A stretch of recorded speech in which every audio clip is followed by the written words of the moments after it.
La mezcla prohibida, cuando los ángeles durmieron con mujeres. Ese título golpea y despierta preguntas. ¿Qué quiso decir Génesis cuando habla de los hijos de Dios que se unieron a las hijas de los hombres? ¿Estamos ante relatos de seres celestiales que rompieron los límites divinos y engendraron gigantes monstruosos? ¿O somos víctimas de una leyenda que se ha enredado con la palabra de Dios a lo largo de los siglos?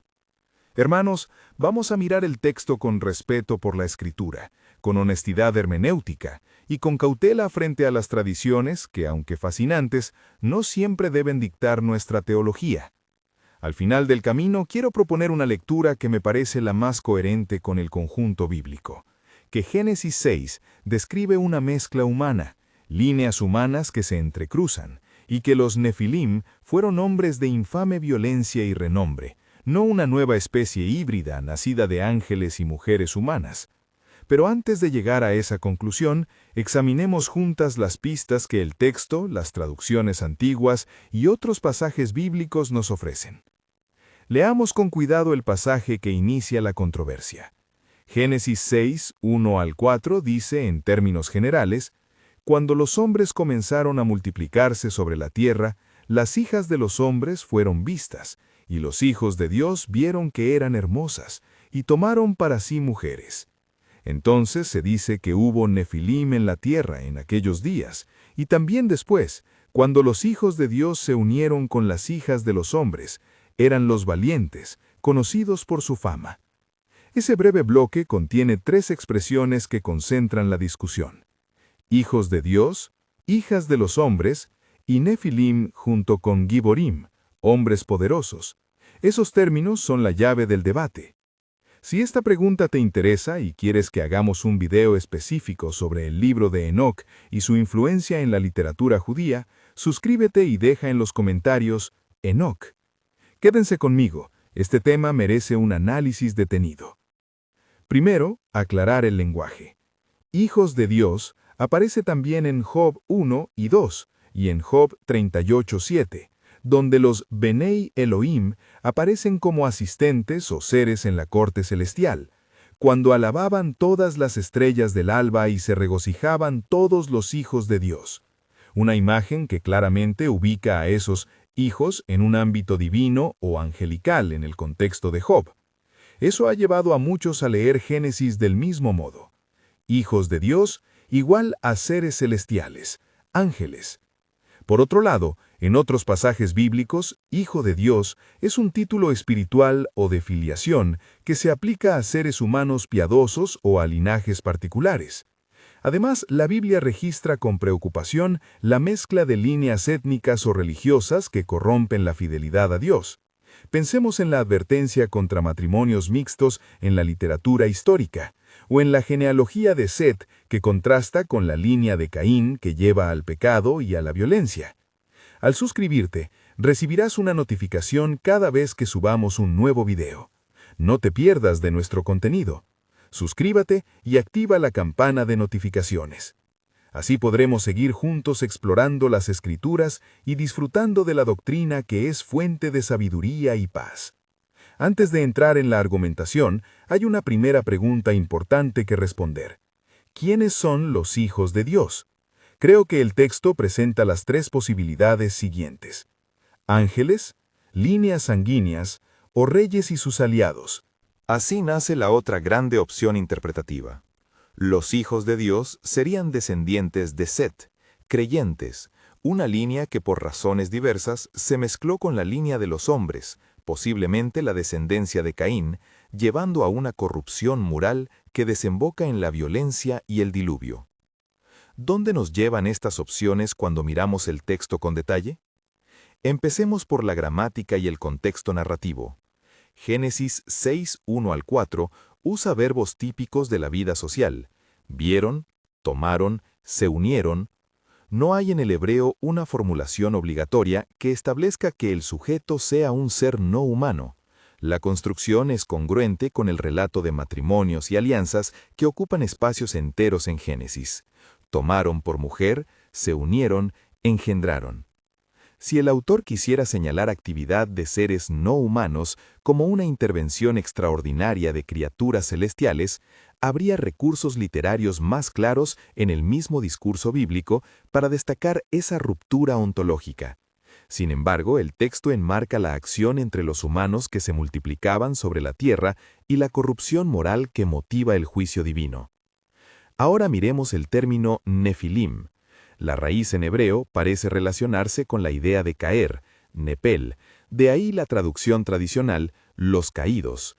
Pero la Septuaginta, la antigua traducción griega del AT y otras tradiciones antiguas transliteran o interpretan como gigantes, gigantes, y por eso en la cultura se consolidó la imagen del gigante semidivino. Sin embargo, nefilim no necesita denotar una biología distinta. Puede señalar a personas caídas en su condición moral o a hombres de gran estatura o renombre que oprimen con violencia. De hecho, Génesis mismo habla de giborim, hombres poderosos, guerreros, famosos por su fama, del mismo grupo. Esa combinación sugiere que el foco es la violencia y el poder humano, no una novedad ontológica en la creación. Para calibrar esta lectura, comparemos con Números 13:33, donde los espías informan a Moisés: «También vimos allí gigantes, nefilim, hijos de Anac, y éramos nosotros como langostas delante de ellos».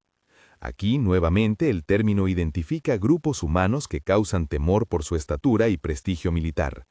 Números concentra la imagen en la realidad humana del presente histórico de los israelitas, no en mitos cosmogónicos, y usa el término para describir fortaleza y renombre. Josué 11:22 reitera la mención de los anaseos en ciudades como Gaza y Gat, ubicándolos dentro de una geografía y una historia humana concreta. Más adelante, cuando la narrativa bíblica presenta a Goliat en 1 Samuel 17 como un hombre de gran estatura, la Biblia usa esa imagen de figuras corpulentas para explicar miedo y conflicto en términos humanos. Casos que la comunidad recuerda sin asombro sobrenatural, gigantes no como híbridos celestiales, sino como enemigos temibles que pueden ser vencidos por la fe y el valor. Ahora bien, si la Biblia misma usa algunos de esos términos para referirse a realidades humanas en contextos históricos, eso refuerza la lectura que identifica a los nefilim con hombres famosos por su violencia. Además, la narración de Génesis 6 no se detiene a describir hijos semidivinos, ni a explicar milagros de concepción. Su interés redaccional es otra cosa: explicar por qué la creación, después de 3 generaciones desde Adán, llega a un estado moral tan profundo que Dios decide limpiar la tierra con el diluvio. La razón repetida en el texto es la corrupción del corazón humano. La inclinación de los pensamientos del corazón del hombre era mala continuamente. Esa observación encaja mejor con una historia de decadencia moral entre humanos que con una teología de una invasión angelical. A esto se suma un punto teológico que debemos considerar con seriedad: la propia enseñanza de Jesús sobre la naturaleza de los ángeles. En el diálogo con los saduceos, Jesús afirma que en la resurrección ni se casan ni se dan en casamiento, sino que son como los ángeles de Dios en el cielo, Mateo 22:30. Si en el mundo escatológico los ángeles no participan en la institución matrimonial, usar una teoría de unión sexual entre ángeles y mujeres para explicar Génesis 6 crea una tensión teológica que merece ser resuelta con prudencia. Algunos argumentan que Jesús habla específicamente del estado de resurrección y por tanto no dice nada sobre la capacidad de los ángeles para copular en otras épocas. Otros sostienen que la afirmación de Jesús ilumina la naturaleza general de los seres angélicos. No participan en vínculos conyugales como los humanos. En todo caso, este texto sirve como una evidencia en contra de leer Génesis como una descripción literal y normalizada de ángeles que toman esposas humanas. Queda, sin embargo, la voz de ciertos pasajes del Nuevo Testamento que parecen aludir a ángeles que pecaron, como Judas 1:6-7 y 2 Pedro 2:4-5. Judas habla de ángeles que no guardaron su dignidad, sino que abandonaron su propia morada, los ha reservado con prisiones eternas para el juicio del gran día, y nombra a Sodoma y Gomorra como ejemplo de juicio. Estos textos muestran que existía en la tradición judía una memoria de ángeles rebeldes sujetos a castigo. Pero atención, Judas no explica en detalle la naturaleza exacta de ese pecado, ni lo conecta explícitamente con relaciones sexuales con mujeres humanas en términos doctrinales. Es probable que Judas esté recibiendo una tradición y la utiliza para mostrar que hasta los ángeles rebeldes enfrentan el juicio de Dios, que una tradición, como la que preserva el libro de Enoc, desarrolle la idea de matrimonios angélicos, no obliga a la Escritura a enseñarla como doctrina normativa. La historia de la tradición influyó en cómo algunos escritores judíos y cristianos antiguos interpretaron ciertos textos, pero la existencia de una tradición no convierte su detalle en escritura. Esto nos lleva a examinar el libro de Enoc. No puedo obviar su poder narrativo. Enoc describe con detalle la caída de los ángeles que se unieron a mujeres y engendraron gigantes monstruosos, y esa narración influyó en la imaginación judía. El libro fue muy leído en ciertos círculos, y algunas comunidades lo tuvieron en alta estima. Sin embargo, desde la perspectiva de la mayoría de las tradiciones cristianas históricas, Enoc no es canónico. Su estatus es apócrifo o diatrocanon, con excepciones como la Iglesia etíope que lo incorpora. Jurídicamente, teológicamente, el libro de Enoc no puede usarse para sustituir la exégesis del texto bíblico. Es valioso para entender agresiones literarias y cómo se interpretaba Génesis en ciertos ambientes, pero no es un criterio igual a la escritura. Recordemos la regla hermenéutica: la tradición explica la tradición, pero no la iguala. ¿Qué dicen los comentaristas modernos? Estudios intermedios y eruditos como los que siguen las líneas de Jameson, Faucet y Brown muestran que la lectura de hijos de Dios como descendientes de Set proporciona un contexto literario coherente con la preocupación temático-teológica de Génesis, la mezcla de linajes opuestos, el linaje piadoso de Set contra el linaje de Caín, identificado por su violencia y desobediencia, produce una erosión del testimonio humano que termina en violencia masiva. Las mezclas matrimoniales no son inocuas. En la narrativa bíblica, ellas a menudo marcan la pérdida de identidad y fidelidad a Yahvé. Leer el pasaje así tiene coherencia con la estructura de Génesis, que pone genealogías y contrastes de líneas humanas como eje de su teología. Otro punto a favor de la lectura descendientes de Set es la forma en que el autor bíblico describe a las daughters of men. Si las hijas de los hombres son simplemente mujeres humanas, entonces que los hijos de Dios tomen mujeres entre ellas se leen naturalmente como una mezcla de dos grupos humanos. El relato no necesita invocar lo angelical para explicar la tragedia moral. Además, la inclinación del autor bíblico no parece fascinado por el fenómeno biológico de una mutación divina. Su interés es la consecuencia social y moral, violencia, abuso de poder y pérdida del mandato de Dios sobre la creación. Al mismo tiempo, debo reconocer que la interpretación angelical tiene argumentos fuertes. La expresión Benei Ha-Elohim en Job claramente designa seres celestiales. La tradición intertestamentaria y el propio judaísmo interbíblico desarrollaron historias que ligan a esos seres a diferentes tipos de transgresiones. Y la palabra Nefilim con frecuencia traduce en la Septuaginta como gigantes, lo que facilita la lectura popular de descendencia sobrenatural. Es legítimo decir, la interpretación angelical tiene raíces antiguas y no debe descartarse sin argumentos. Pero el punto central de mi exposición es que, ponderadas las evidencias internas del texto y su unidad con la teología bíblica posterior, la opción de líneas humanas mezcladas resulta más coherente. Permítanme articular con claridad la postura que defiendo, mostrando las razones principales. 1.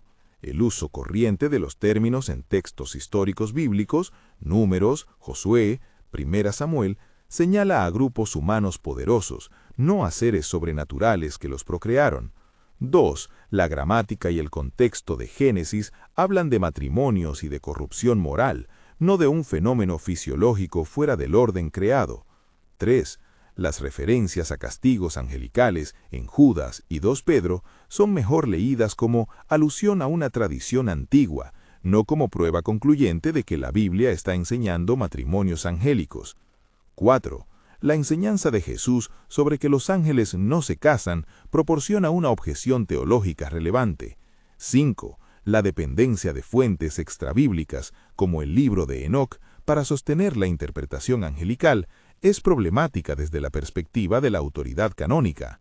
¿Qué implicaciones prácticas y pastorales tiene este punto? Primero, nos conviene mucha humildad hermenéutica, no convertir leyendas o fragmentos apócrifos en doctrina. El cristiano responsable no arma su espiritualidad sobre anécdotas sugestivas. La palabra inspirada es la medida. Segundo, entender que Génesis 6 se ocupa de corrupción humana, de líderes violentos y de sociedades que se desmoronan. No hay criaturas sobrenaturales que remuevan la historia. Hay personas que ejercen poder de forma depredadora y que arrastran a comunidades enteras al desastre. La lectura más sobria del texto nos obliga a examinar nuestras instituciones, nuestras familias, nuestras comunidades. ¿Qué líderes fomentan opresión y violencia? ¿Qué prácticas de mezcla o de poder económico o político destruyen la dignidad humana? El juicio del diluvio no fue una curiosidad antigua sobre híbridos, sino la respuesta de Dios a una humanidad corrompida. Además, este pasaje nos recuerda el peligro de alimentar el sensacionalismo religioso. Cuando convertimos un tema marginal en el eje de nuestra espiritualidad, descendientes de ángeles que engendraron demonios como explicaciones de males contemporáneos, corremos el riesgo de eludir las responsabilidades fundamentales: arrepentimiento, justicia, restauración y la predicación clara del Evangelio. La teología no es un entretenimiento, debe sanar, iluminar y conducir a la conversión. Usar historias apócrifas para justificar miedos o para explicar traumas psicosociales nos aparta de ese objetivo. No quiero dejar de lado, sin embargo, la dignidad de quienes sostienen la posición angelical. Muchos hermanos y hermanas han estudiado la tradición y han hallado en Enoc y en ciertas lecturas del hebreo motivos sólidos para pensar que algo extraordinario ocurrió. Debemos tratarlos con respeto. La diferencia está en los criterios de autoridad y en cómo interpretamos la coherencia bíblica. En la discusión teológica se convive con tensiones. No por ello hemos de convertir la diferencia en anatema. Demos ahora una síntesis clara y ordenada de razones por las que, a mi juicio exegético, la lectura más coherente es que los hijos de Dios de Génesis 6 son linajes humanos, y los Nefilim, Giborim, son hombres violentos famosos. Contexto narrativo. Génesis estructura su historia en torno a genealogías humanas y conflictos entre linajes. Leer aquí una mezcla humana conserva la unidad literaria del libro. Léxico y uso fuera de Génesis. Términos como Nefilim y traducciones antiguas aparecen en contextos de guerra e historia humana. Números, Josué y 1 de Samuel, donde describen grupos temibles, no seres híbridos. Interés teológico del autor. El énfasis del pasaje es la maldad humana y la inclinación del corazón, base del juicio divino. No es describir un fenómeno sobrenatural por curiosidad teológica. Tradición extrabíblica. Libros como Enoc desarrollan narrativas que explican y amplían el tema, pero su estatus no autoriza imponer sus detalles a la interpretación del canon. Testimonios del Nuevo Testamento. Mientras Judas y 2 Pedro aluden a tradiciones sobre ángeles rebeldes, Jesús mismo afirma que los ángeles no participan en el matrimonio, lo cual desalienta la lectura de unión marital entre ángeles y humanos como norma teológica. Coherencia hermenéutica. La lectura linajes humanos mezclados evita introducir elementos teológicos desentonantes con el resto de la Escritura y facilita una lectura ética del pasaje que nos conduce al arrepentimiento y a la reforma moral. Habiendo dicho esto, conviene también subrayar ¿Qué no estamos afirmando? No negamos que en la imaginación religiosa antigua circularan historias de ángeles transgresores. No decimos que todos los detalles que la tradición añade sean falsos por definición. Y no negamos que la lingüística y la historia de las traducciones dejan preguntas abiertas. Lo que afirmamos es que para la teología práctica y para la lectura coherente del conjunto bíblico, la interpretación que considera a los Nefilim como hombres poderosos y violentos en la tierra es la que presenta menos tensiones teológicas y mayores coincidencias con el propósito narrativo de Génesis. ¿Qué enseñanzas pastorales podemos extraer entonces? Primero, cuidado con el sensacionalismo. El Evangelio no necesita mitos para ser impactante. Segundo, el pasaje nos llama a una vigilancia comunitaria. Cuando líneas de liderazgo se corrompen, causan daños masivos. El remedio es arrepentimiento, restauración y formación de líderes justos. Tercero, la Escritura es la regla de fe y práctica. Las tradiciones y los textos extracanónicos ayudan a entender el ambiente cultural, pero no sustituyen la autoridad bíblica. Finalmente, el relato del diluvio nos recuerda la misericordia y la justicia de Dios. Aunque el juicio vino por la corrupción humana, la historia culmina en una promesa de gracia y un nuevo comienzo, personificado en Noé y su familia. Para cerrar, permítanme recapitular en pocas frases. El título provocador, La mezcla prohibida, cuando los ángeles durmieron con mujeres, sirve como gancho legítimo para captar atención. Pero la lectura cuidadosa del texto bíblico, comparada con el resto de la Escritura y medida frente a la autoridad canónica, apunta más bien a una denuncia de mezclas humanas y a la descripción de hombres violentos y célebres, Nefilim o Giborim, no a la enseñanza de que los ángeles contrajeron matrimonio o concibieron hijos con mujeres humanas como doctrina. Las tradiciones como el libro de Enoc explican cómo algunos interpretaron el pasaje, pero no pueden imponerse como norma doctrinal. Por todo ello, la mezcla prohibida que nos interesa descubrir en Génesis es sobre todo una mezcla moral, la corrupción del corazón humano que lleva a la violencia y finalmente al juicio. Los invito ahora a continuar el diálogo con respeto y argumentos. Dejen en los comentarios qué interpretación les parece más convincente y por qué. Si quieren que hagamos un episodio específico sobre el libro de Enoc y su influencia histórica, escriban Enoc y lo prepararemos. Si este análisis te ayudó, comparte con alguien que esté estudiando Génesis y busque claridad. Que el Señor nos dé sabiduría para leer su palabra con fidelidad, para no confundirnos con narraciones seductoras, y para transformar nuestras vidas conforme a la verdad. Dios los bendiga.